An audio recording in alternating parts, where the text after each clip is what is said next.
প্রিয় ভাই ও আপুরা, গত ভিডিও ক্লাসে আমরা পর্যায় সারণীতে কোনো একটি মৌল কত নম্বর পর্যায়ে এবং কত নম্বর গ্রুপে অবস্থান করে তা নির্ণয় করার পদ্ধতি শিখে এসেছিলাম। আজকে আমরা ইলেকট্রন বিন্যাসী যে পর্যায় সারণীর মূল ভিত্তি এই টপিকটা নিয়ে বিস্তারিত আলোচনা করব এবং পরবর্তীতে আমরা কিছু ব্যতিক্রম জিনিসপত্র নিয়ে আলোচনা করব যেটা পর্যায় সারণীতে রয়েছে। আমি তোমাদের সাথে রয়েছে আশিক শাহ। চলো শুরু করা যাক।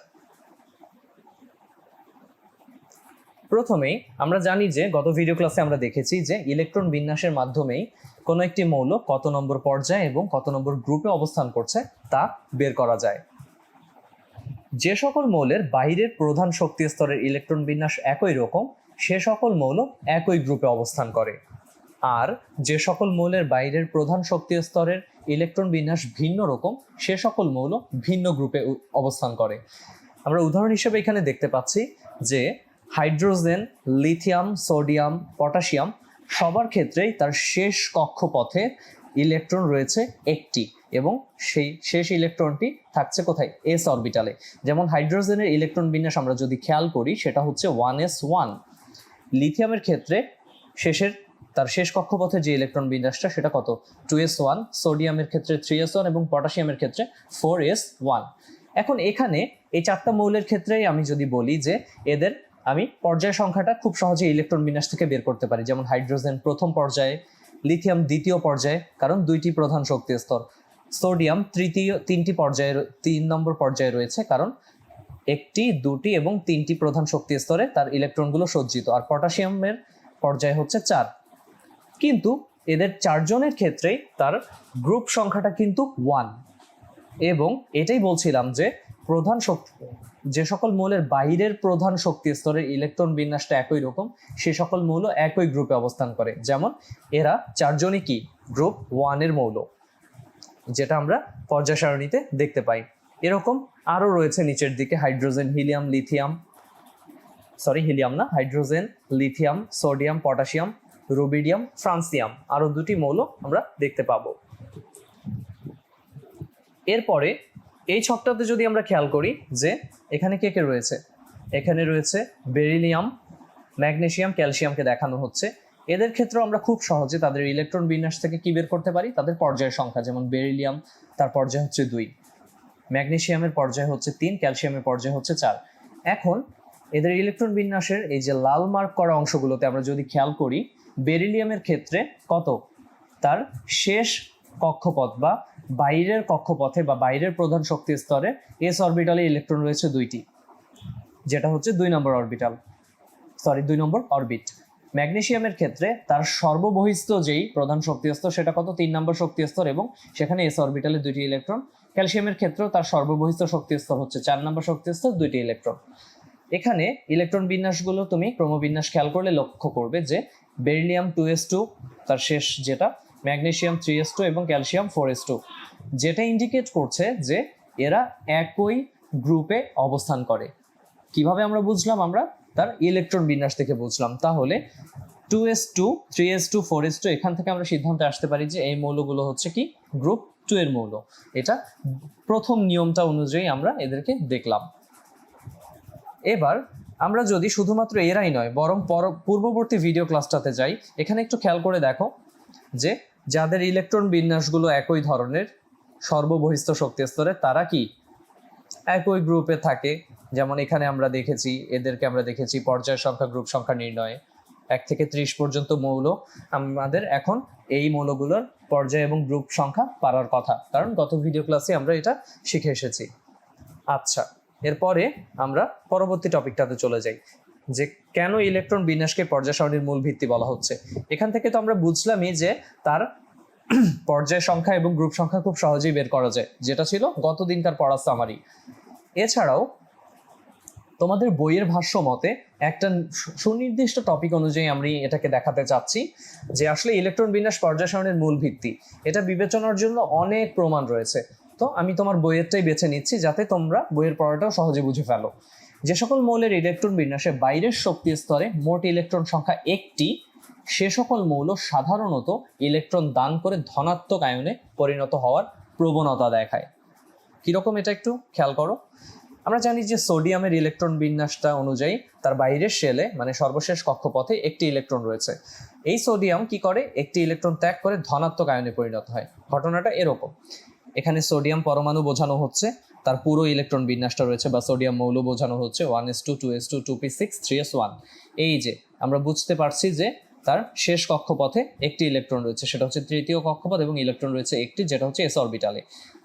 এখন এর টোটাল সোডিয়ামের থেকে, আমি সোডিয়াম পরমাণু থেকে যদি একটা ইলেকট্রনকে বাদ দিয়ে দেই, তাহলে এখানে দেখো মাইনাস চিহ্ন দিয়ে বোঝানো হচ্ছে যে সোডিয়াম পরমাণু থেকে একটা ইলেকট্রন বাদ দেওয়া হচ্ছে, তাহলে সে কিসে পরিণত হচ্ছে, সোডিয়াম আয়নে, ধনাত্মক সোডিয়াম আয়নে পরিণত হচ্ছে।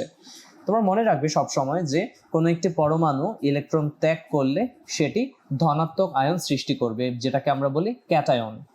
তাহলে একটু সোডিয়ামের ধনাত্মক আয়নটা বা Na+কে খেয়াল করো, এখানে রয়েছে 1s2 2s2 2p6, 3s1টা এখানে অনুপস্থিত, কারণ 3s1 এর যে সর্বশেষ ইলেকট্রনটা, সেই ইলেকট্রনটা তো তুমি ত্যাগ করে দিলে, তার মানে এই ইলেকট্রন নেই, মানে এই শক্তি স্তরও কোনো তাৎপর্য আর বহন করবে না। বাকি রইল কারা, এইটুকু, অর্থাৎ 1s2 2s2 2p6।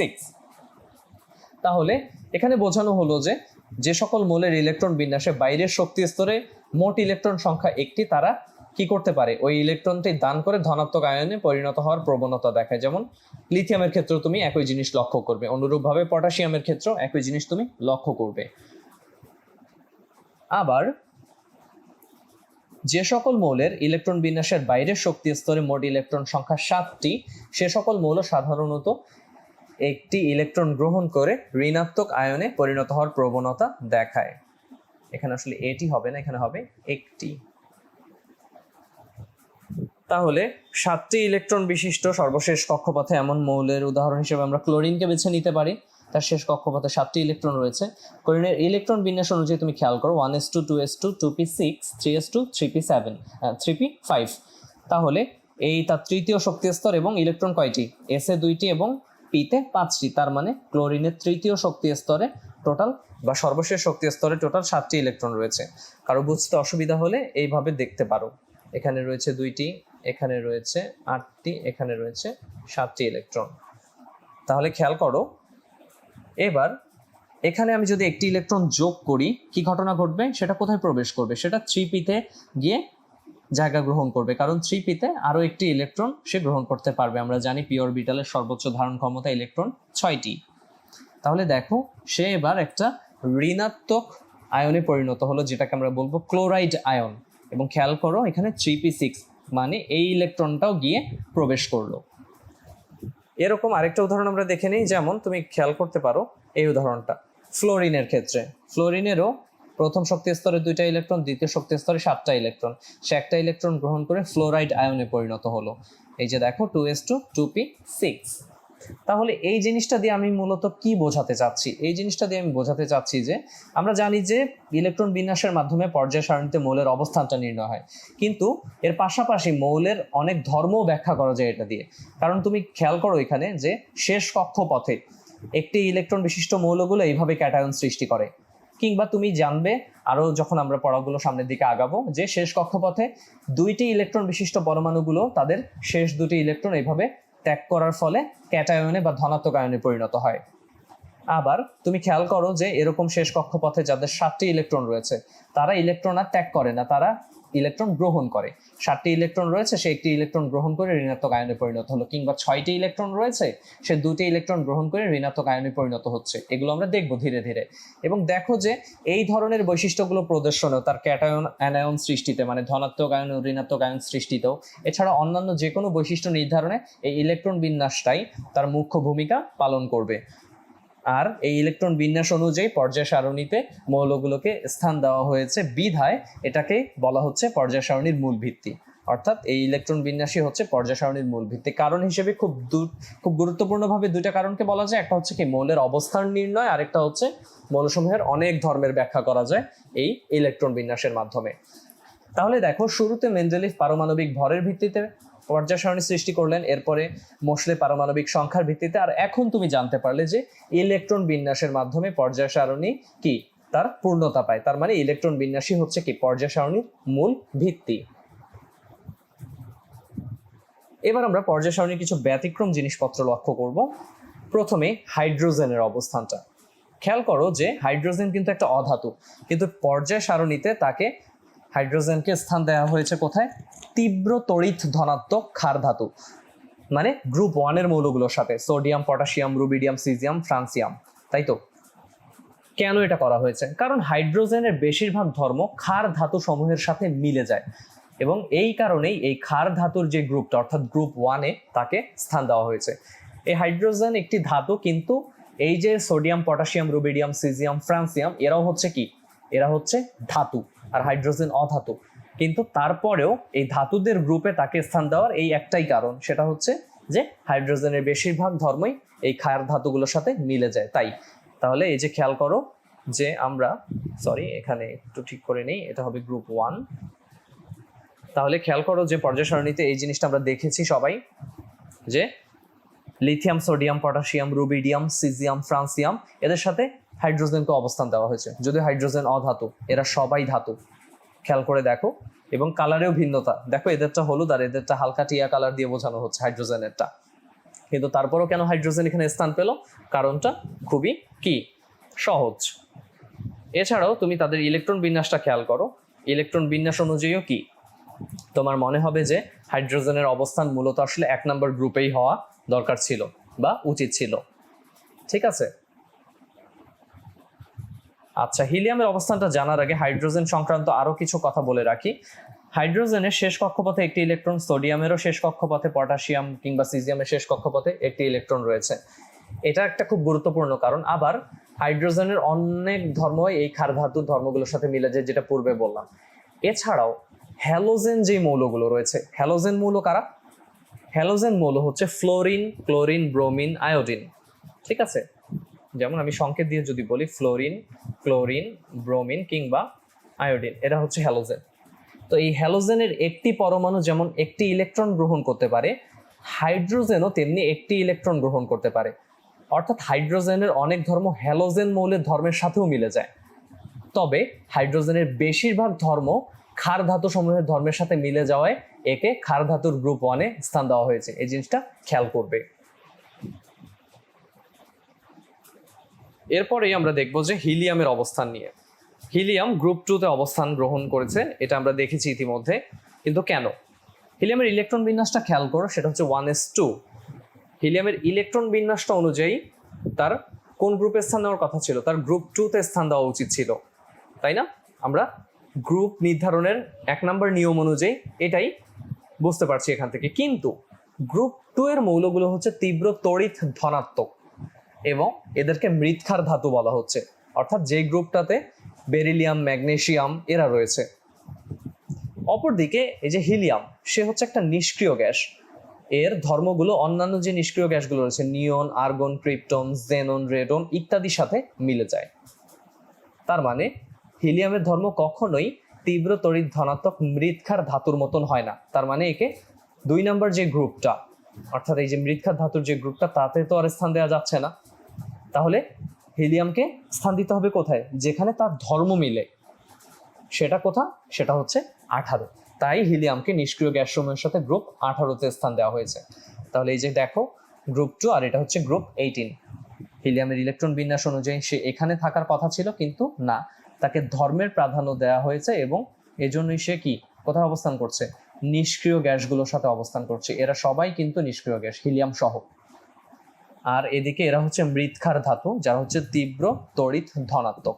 তো তড়িৎ ধনাত্মক বলতে আসলে কি বোঝায় বা তড়িৎ ধনাত্মকতা কি, এটা আমরা পর্যায় সারণীর মৌলগুলো যখন পর্যায়বৃত্ত ধর্মগুলো নিয়ে আলোচনা করব তখন বুঝতে পারবো।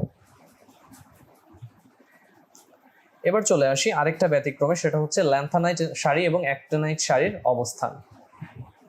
এটা নিয়ে নতুন করে কিছু বলার নেই, তোমরা জানো যে এই অ্যাক্টিনাইট, এটা আসলে অ্যাক্টিনাইট, অ্যাকিটিনাইট না।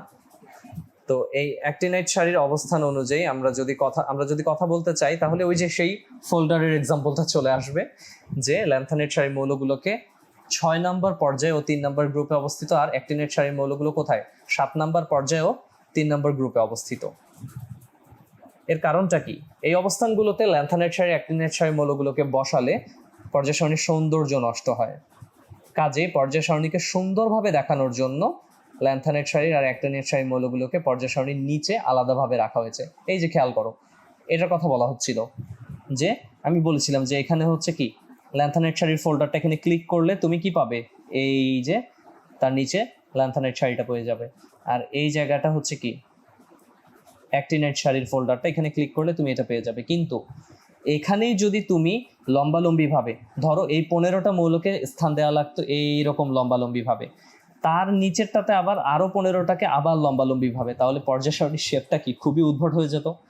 এই জন্য পর্যায় সারণীর সৌন্দর্যটা যাতে নষ্ট না হয়ে যায়, পর্যায় সারণীটাকে যাতে সুন্দরভাবে দেখানো যায়, এই জন্য এই ফোল্ডার সিস্টেমে দেওয়া হয়েছে। আমি আসলে বলছি তোমাদের মনে রাখার সুবিধার্থে ফোল্ডার হিসেবে, কিন্তু এটা ফোল্ডার না, এটা আসলে এখানকার মৌলটাকে বা এখানকার একই ধরনের ধর্ম যে সকল মৌলগুলো প্রদর্শন করে 57 থেকে 71 পারমাণবিক সংখ্যা বিশিষ্ট তাদেরকে অ্যাক্টিনাইট সারি ল্যান্থানাইট সারি বলে নিচে, আর 89 থেকে 103 পারমাণবিক সংখ্যা বিশিষ্ট মৌলগুলোকে অ্যাক্টিনাইট সারি হিসেবে পর্যায় সারণীর নিচে খুব সুন্দরভাবে আলাদা করে স্থান দেওয়া হয়েছে। এবং এই যে ল্যান্থানাইট সারি তার মৌলগুলোর অবস্থানটা কোথায়, এটা কয় নাম্বার পর্যায়ে খেয়াল করো, 1 2 3 4 5 6 নাম্বার পর্যায়ে। কত নাম্বার গ্রুপ? 3 number group. আর এটা কত? 7 নাম্বার পর্যায়ে 3 নাম্বার গ্রুপ। তাহলে ল্যান্থানাইট সারির আর অ্যাক্টিনাইট সারির অবস্থানটাও কিন্তু আমাদের জেনে রাখা লাগবে, এমসিকিউর জন্য খুবই গুরুত্বপূর্ণ।